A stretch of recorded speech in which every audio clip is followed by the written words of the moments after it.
नमस्कार, मैं रचना शर्मा चढ़ती कला टाइम टीवी देख रहे सभी दर्शकों का स्वागत करती हूं। आप देख रहे हैं हरियाणा के समाचार की शुरुआत से पहले एक नजर आज के मुख्य सुर्खियों पर।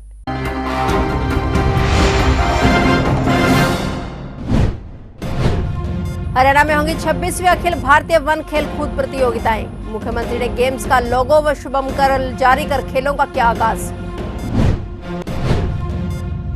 बजट के बाद चुनावी मोड में आए हरियाणा सीएम, पूर्व विधायक पवन और कांग्रेस नेता संदीप को बीजेपी कराई ज्वाइन। सरपंचों पर दिए गए देवेंद्र बबली के बयान को अजय चौटाला ने बताया नींदनीय। कहा, सभी को एक ही लाठी से नहीं हाँका जा सकता।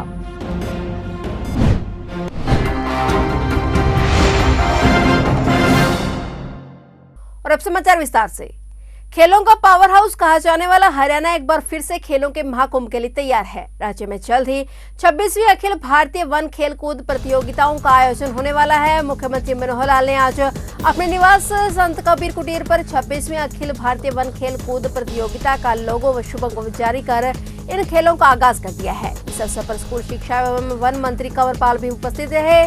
मुख्यमंत्री ने कहा कि यह हमारे लिए गर्व की बात है कि 26वीं वार्षिक खेलकूद प्रतियोगिता का आयोजन हरियाणा राज्य द्वारा किया जा रहा है। इसमें पहले भी 2 बार वर्ष 2003 में 10वीं और वर्ष 2013 में 13वीं बार राज्य में इस प्रतियोगिता का सफलतापूर्वक आयोजन किया जा चुका है। इस बार 10 से 14 मार्च तक इन खेलों का आयोजन किया जाएगा, जिसमें समस्त राज्यों, पर्यावरण एवं वन मंत्रालय, भारत सरकार, केंद्र शासित प्रदेशों एवं वन अनुसंधानों के लगभग 2500 प्रतिभागियों के भाग लेने की संभावना है। मुख्यमंत्री ने खेलों के मस्कट का कृष्ण नामकरण किया, लोगो एवं मस्कट का अवलोकन किया। 26वीं अखिल भारतीय वन खेलकूद प्रतियोगिताओं का मुख्य केंद्र पंचकुला के सेक्टर 3 स्थित ताऊ देवीलाल स्टेडियम होगा।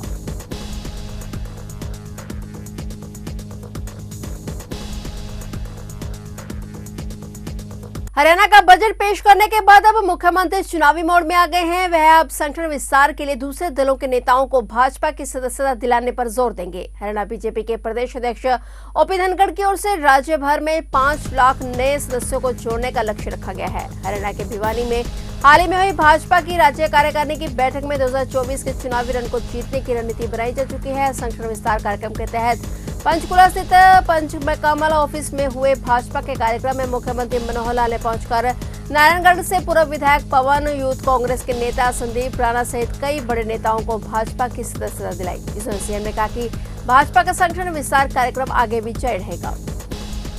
आज पवन दीवान जी, जो कि बहुत ही प्रतिष्ठित व्यक्ति हैं नारायणगढ़ के और बहुत बड़े किसान हैं और 2000 में वहां से विधायक भी रहे हैं, तो आज उन्होंने भारतीय जनता पार्टी ज्वाइन की। और साथ ही हमारे संदीप राणा जी हैं, जो बहुत ही कर्मठ व्यक्ति हैं और मैं समझता हूँ कि जब से पंचायतों के चुनाव चल रहे तब से नहीं का परिवार वहां से चुनाव जीतता रहा है। और अभी ये जो रक्षण है, दूसरी बात है, उसकी वजह से अब इन्होंने छुट्टा, नहीं तो एक बहुत बड़े प्रतिष्ठित व्यक्ति है।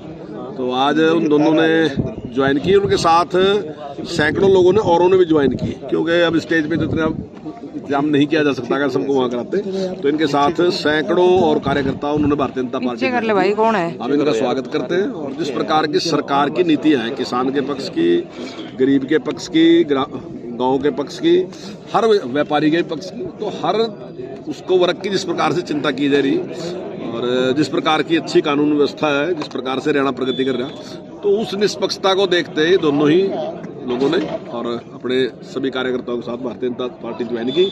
मैं इनका हार्दिक अभिनंदन, हार्दिक स्वागत करता हूं और निश्चित तौर से इनके आने से पार्टी और मजबूत होगी। बजट पेश करने के बाद लोकसभा चुनाव की तैयारियां माने इनको कि जिस तरह पिछले दिनों कांग्रेस में शामिल हुए, आज बीजेपी में शामिल हुए। देखिए, चुनाव की तैयारियां तो हमेशा चलती रहती है। जिस दिन चुनाव खत्म होता है और सरकार शपथ लेती है, अगले दिन चुनाव की तैयारी शुरू हो जाती है। चुनाव कोई ऐसी चीज नहीं है कि किस दिन तैयारी शुरू करेंगे।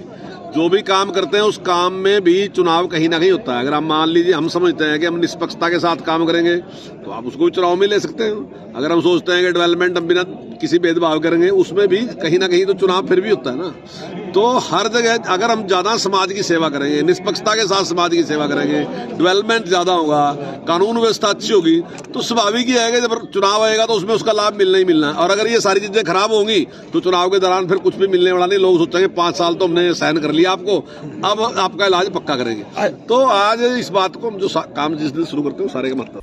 सांसद नायब सिंह सैनी ने कहा कि आत्मनिर्भर योजना के दृष्टिगत देश के बड़े रेलवे स्टेशनों पर अंतर्राष्ट्रीय स्तर की सुविधाएं उपलब्ध करवाई जाएंगी। बजट में ऐसे रेलवे स्टेशनों को आधुनिक सुविधाओं से लैस करने का प्रावधान किया गया है। अमृतकाल का बजट समाज के हर वर्ग के हितों को ध्यान में रखकर बनाया गया है। कैथल में भी रेलवे एलिवेटेड ट्रैक बनाया जाएगा और आने वाले समय में लोगों की जरूरतों को ध्यान में रखकर लोकप्रिय बजट बनाया गया है। किसान, गरीब, मजदूर, व्यापारी, कर्मचारी, महिला व युवाओं को यह बजट सुविधा देने वाला है। जिस प्रकार से मध्यम वर्ग को ध्यान में रख करके इस बजट को, अमृतकाल के इस बजट को प्रस्तुत किया गया, इसके निमित्त जो पहले 5 लाख रुपए तक टैक्स देना पड़ता था, उसकी परिधि को बढ़ा करके वो 7 लाख रुपए किया गया। 5 लाख से 7 लाख रुपए, और इस परिधि को बढ़ाने से देश के करोड़ों लोगों को इसके अंदर लाभ मिला है, मध्यम वर्ग को मिला है। और मैं बताना चाहूँगा कि 7 लाख रुपए तक इसको शून्य किया गया है।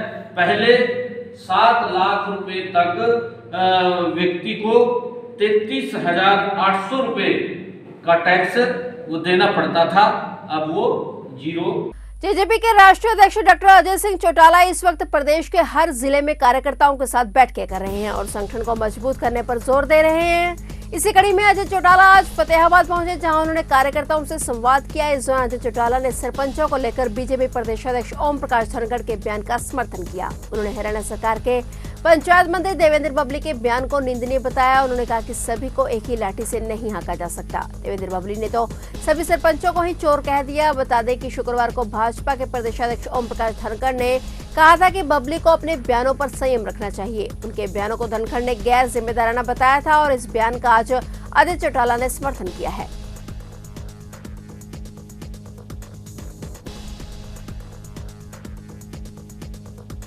हरियाणा सरकार ने अस्थायी मान्यता प्राप्त स्कूलों के लिए नई गाइडलाइन जारी की है। शिक्षा विभाग की ओर से जारी आदेश में साफ कहा गया है कि नए शिक्षा सत्र के दौरान स्कूल संचालक सभी कक्षाओं के दाखिले नहीं कर सकेंगे। अस्थायी मान्यता प्राप्त इन स्कूलों में केवल उन्हीं कक्षाओं के दाखिले होंगे जिनकी मान्यता स्कूल संचालकों के पास है।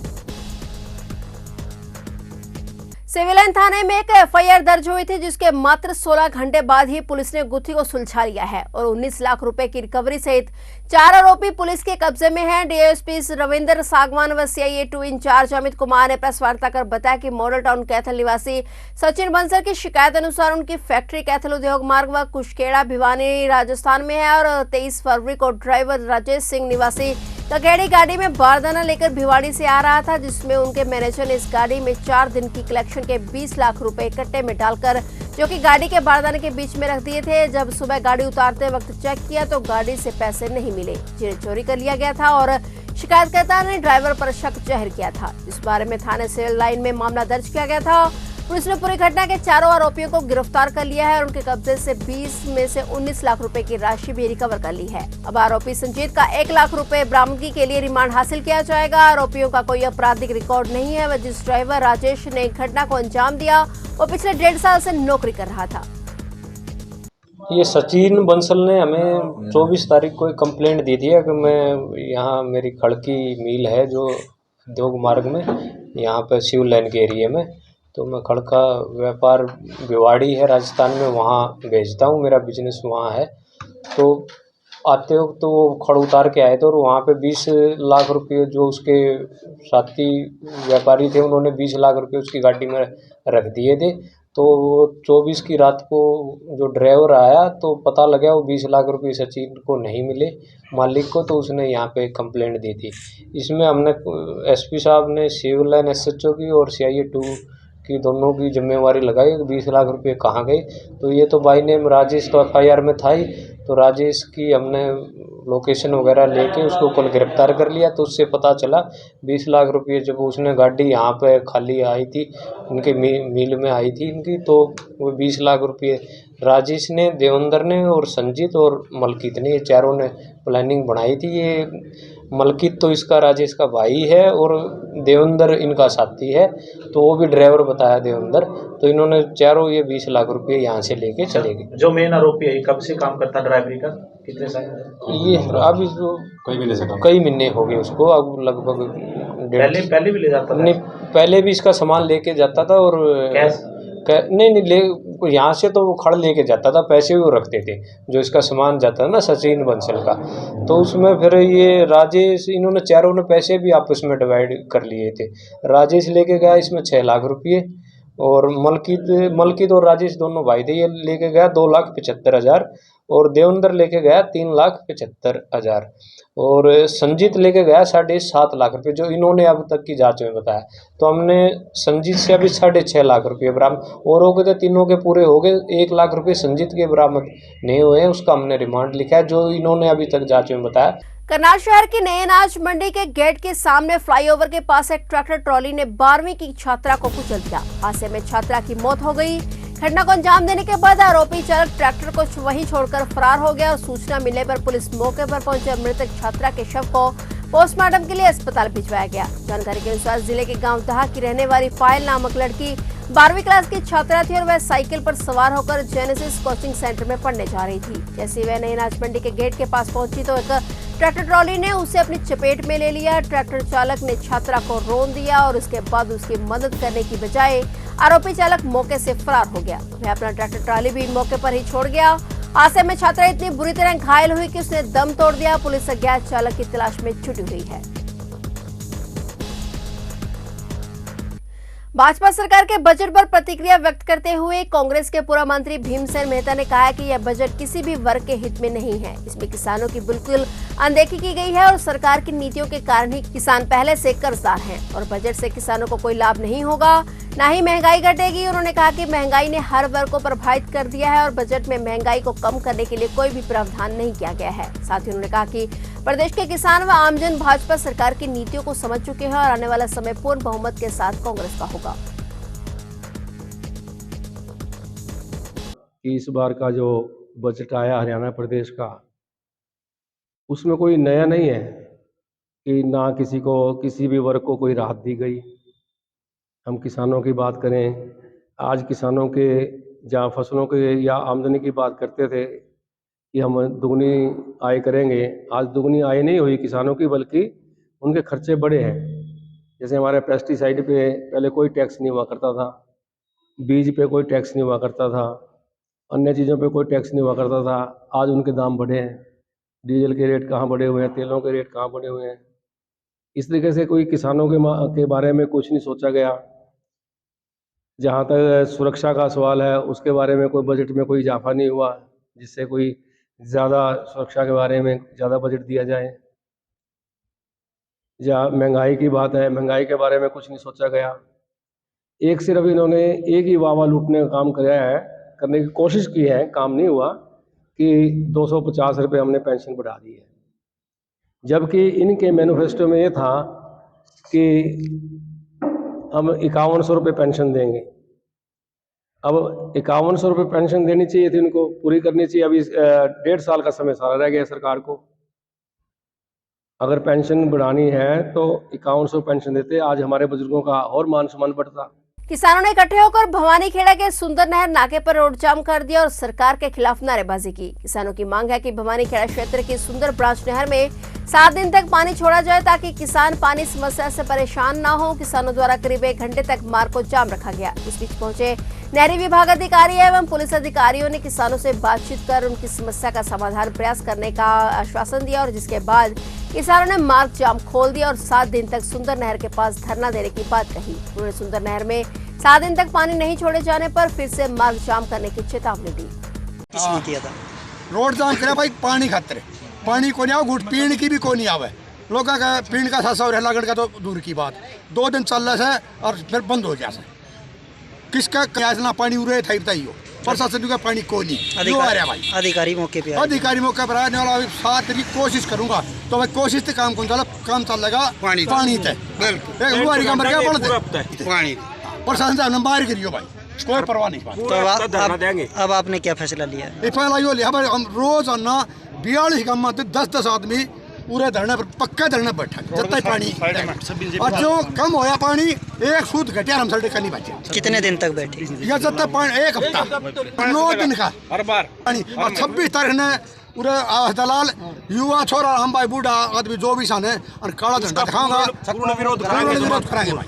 हमारी जो यमुना नदी में पानी की कमी की वजह से यहाँ 7 दिन पानी नहीं चला पाए हम, और पीने के पानी की पूर्ति के लिए जोई फीडर और ये सुंदर सा ब्रांच को 3-3 दिन करके हमने चलाया है। जमींदार चाहते हैं कि 7 दिन पूरा पानी दिया जाए ताकि सब पे ओसरे लग सके। तो हमने अभी केस ऊपर बना के भेजा हुआ है और हमारी कोशिश यही है कि हम इनको आगे पानी जो भी ज़रूरत है उसको पूरा करने की कोशिश करें।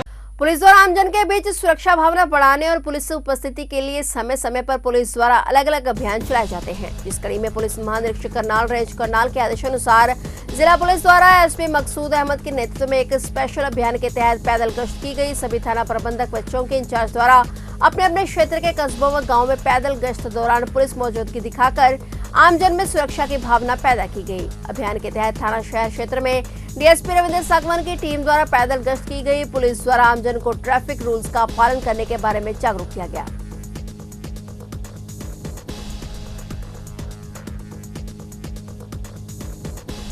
फिलहाल हरियाणा के समाचारों में इतना ही, और नए समाचारों के साथ फिर से हाजिर होंगे। तब तक के लिए देखते रहिए चढ़ती कला टाइम टीवी, और अब मुझे दीजिए इजाजत। धन्यवाद।